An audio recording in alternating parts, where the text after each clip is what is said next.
бүгінгі сабағымыздың оқу мақсаты балалар. Жанама сұрақтары болатын есептерді тік төртбұрыштың қабырғаларымен ауданын, тік бұрышты параллелепипедтің қырын және көлемін табуға берілетін есептерді талдау және шығару. Енді балалар қарап 158-ші қоңырауды ашамыз. Көріп отырмыз ба барлығымыз? Бүгінгі тақырыбымыз яғни бекіту, иә? Енді балалар қараңдар. Бізде бірінші есепке қараймыз барлығымыз, кітаппен жұмыс жасаймыз. Бірінші есеп яғни мәселе есеп. Мерекелік кеште би билейтін ұлдарға әртүрлі 8-ден 2 түрлі костюм және балаларға әртүрлі 12-ден 3 түрлі костюм тігілді. Барлығы неше костюм тігілді? Мәселе есепті қалай шығаратын еді? Шарпын ұрып шығарамыз. Яғни менің қазір тақтаға қандай оқушы шығатынын менің сиқырлы қорапшамның ішінде қандай оқушының аты шығады, сол оқушы тақтаға шығып орындайды. Ал менің сиқырлы қорапшамның ішінде қандай оқушының есімі тұр екен? Мағжан келе ғой тақтаға. Қалғанымыз өзіміз орнымызда кітаппен жұмыс жасаймыз. Ал кеттік балалар, сәттілік.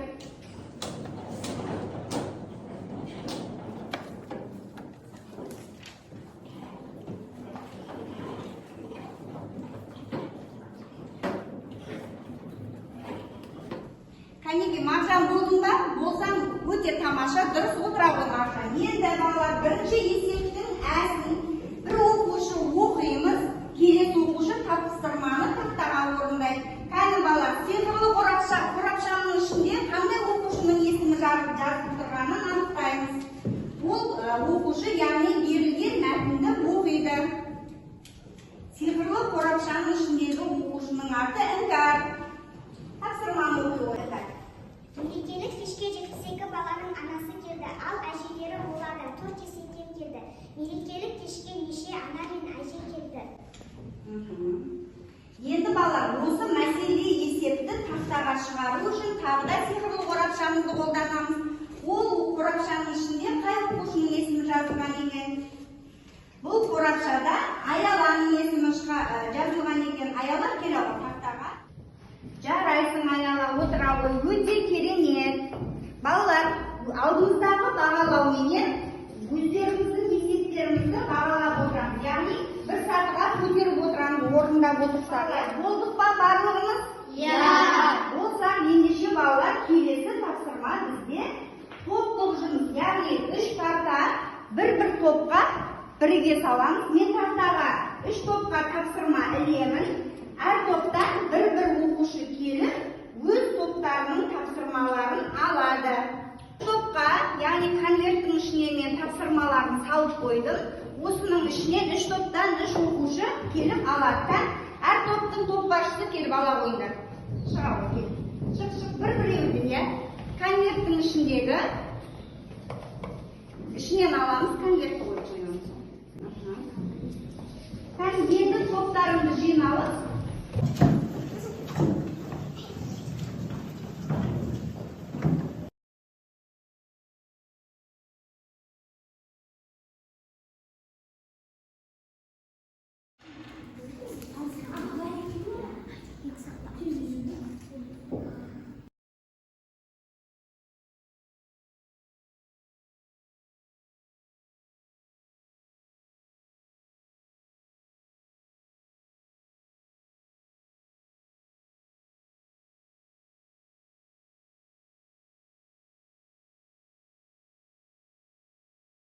топтайын болды.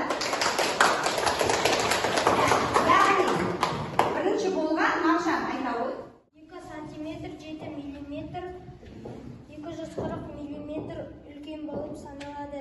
700 сантиметр 70 дециметр мен тең болады. 1000 грамм 1 килограммнан аз болады.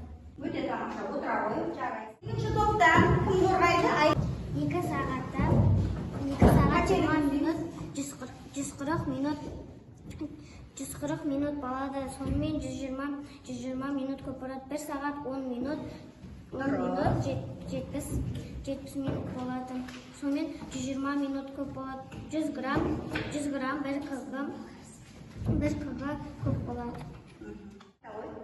1 километр 100 миллиметр тең болады. ал 1000 метр 10 дециметр сонымен 1000 метр болады. 10 центнер 10 килограмм тең 10 центнер болады.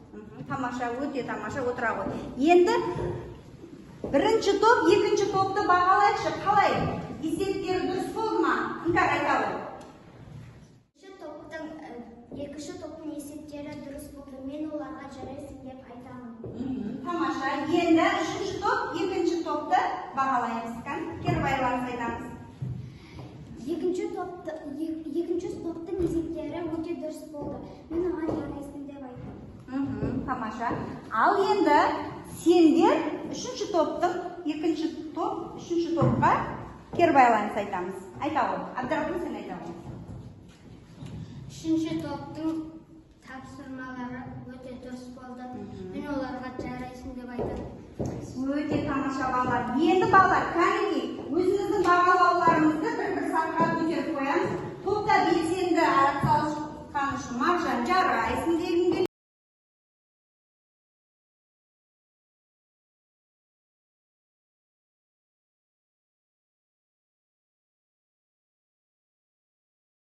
Абдрахман жарайсың, керемет. Дулы Айым, керемет, топта белсенділік көрсеткенің үшін. Аяла және Төреғали. Ал енді балалар, келесі тапсырма бізде кім тапқыр?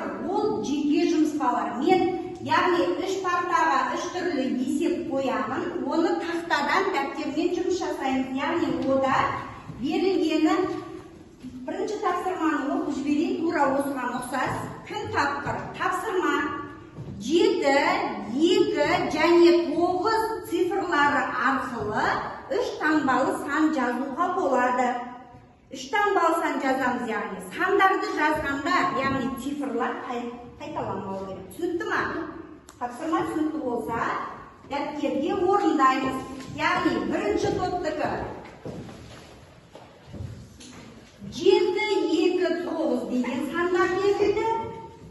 Екінші топқа 4, 6, 1 деген сандар берілді. Ал үшінші топқа балалар 3, 5, 8 деген цифрлар, сандар берілді. Ал балалар сәттілік болғанымыз, яғни қол көтеріп жауап. 8, 853, 835 деген сияқты, яғни 3 мына жердегі 3 таңбалы саннан 3 саннан 6 3 таңбалы сан шығу керек балалар. Саған қандай сандар берілді? Бізге берілген сандар 358, 538, 853, 583, 835, 385. Жарайсың, сезім тамаша. Айғаным, сендер қандай алды? 3 таңбалы санды жаздың. Бізге берілген сандар 3, 5, 8. Мен олардан 358, 538, 823, 523, 835, 385 сандарын жаздым. Тамаша, отыра ғой. Ал бұл топтан әдемі сен айта ғой. Сендерге қандай сандар берілді? Бізге берілген сандар 4, 6 және 1 сандар берген. Мен оларда 3 таңбалы сандар жаздым. Оқи ғой. 461, 164, 641, 614, 416, 146. Өте тамаша. Абдрахман, сен айта ғой. Бізге берілген сандар 4, 6 және 1. Мен олардан 7 сөз жаздым. 461, 641, 146, 416, 361, 461, 614. Өте тамаша. Ал келесі топтан Нұрдәулет қалған қандай? Бізге берілген сандардан 7, 2, 9. Олардан 297, 792, 972, 279, 927, 979 сандар. Келесі, Фариза, саған қандай тапсырма? Бізге берілген сандар 7, 2, 9. Мен олардан 3 таңбалы сандар құрадым. 491, 194, 419, 149, 941, 914. Барлығын сабақта белсенділік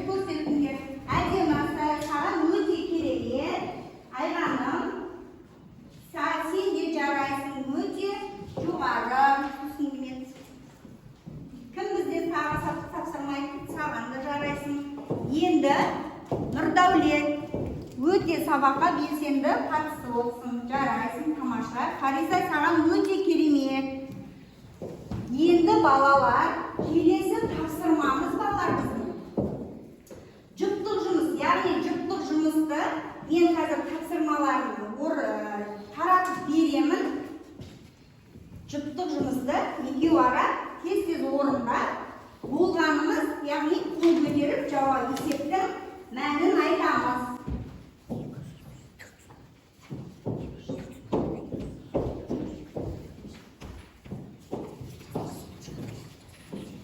Ал балалар, сендерге сәттілік. Жылдам.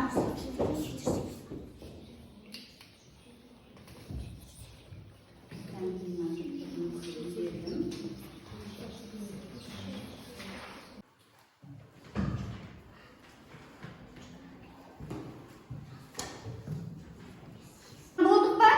Кәдімгі бекім болды. Енді кім оқиды? Сен оқиды, Нұрағали. Қосылған 110, қосылған 80, қосу 20, тең 400. Жақша 1000, азайтылған 250, жақшаны жабамыз, азайтылған жақша. Жақшаның ішінде 90 қосу 110. Жақша жабылды, қосу жақша. Жақша ашылған 200 көбейтілген 3, қосылған 100, жақша жабылған. Қосылған 30 көбейтілген 2, қосылған 100. Бізде бұның жауабы 860 шығады. Жақшаның ішіндегі 90, қосылған 110, жақша жабылды, қосылған жақша ашылды, 80, қосылған 120, жақша жабылды, тең 400. Ашылды 1000, алу 250, жақша жабылды, алу жақша ашылды 100, алу 25, жақша жабылды, тең 675. Жақшаның ішінде 1000, азайтылған 250, жақша жабылады, азайтылған жақша Жұптық тапсырманы орындап болса, кітаптағы 5-ші есепке қараймыз. Яғни кітап дәптермен жұмыс жасаймыз. Бұл жерде есепті теңдеу құру арқылы шығарамыз. Яғни бала кім шығады тақтаға? Олай болса балалар, біз цифрлық қорапшадан сұрайық, тақтаға кім шығатынын. Қалғанымыз орнымызда отырып шығарамыз. Яғни мен цифрлы қорапшам қай оқушыны шығаратынын оқимыз. Бұл қорапшада бізге цифрлы қорапшамыздың кәрді шақырып тұр. Келесі. Кәнекей іңкәр, өте тамаша іңкәр, жарайсың отыра ғой. Енді балалар, тағдан енді бір есепте цифрлы қорапшадан тапсырайық. Бұл цифрлы қорапшамыз бізді кімді шақырады екен? Сезім шабы. Сезім деген қызымызды тақтаға шақырып тұр. Кәнекей балалар, сезімнің есебі дұрыс па? Дұрыс па? Барлығымыз болдық па? Жарайсың сезім, тамаша отыра ғой.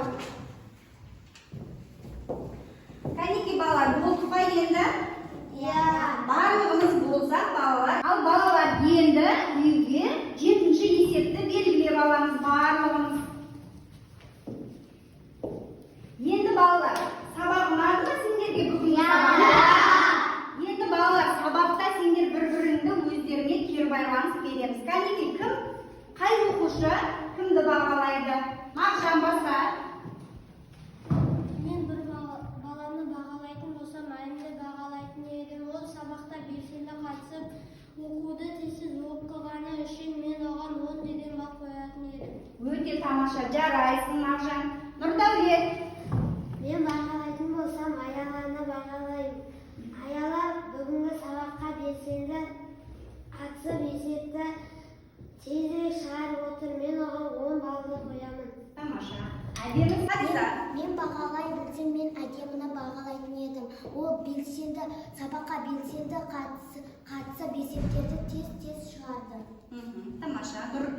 Назри, кімді бағалайсың? Мен бағалайтын болсам, Іңкәрді бағалаймын. Іңкәр бүгінгі сабаққа белсенді қатысты. Мен оған 10 деген бал қоямын. Тамаша. Айым. Мен бағалайтын болсам Фаризаны бағалаймын. Ол есептерді тез шығарып оқуды жақсы оқыды. Мен оған 10 деген баға қоямын. Тамаша. Енді балалар, бүгінгі сабақ қандай көңіл күйде өткенін, яғни ана тақтада ілулі тұрған кері байланысқа өз ойларымызды жазып жабыстырамыз. Кәнеки мен берген стикерге өздерің сабаққа деген кері байланыстарыңды жазасыңдар. Жазамыз. Жасыл алмаға барлығын түсіндім деген смайликтеріңді жабыстырасыңдар. Сарыға енді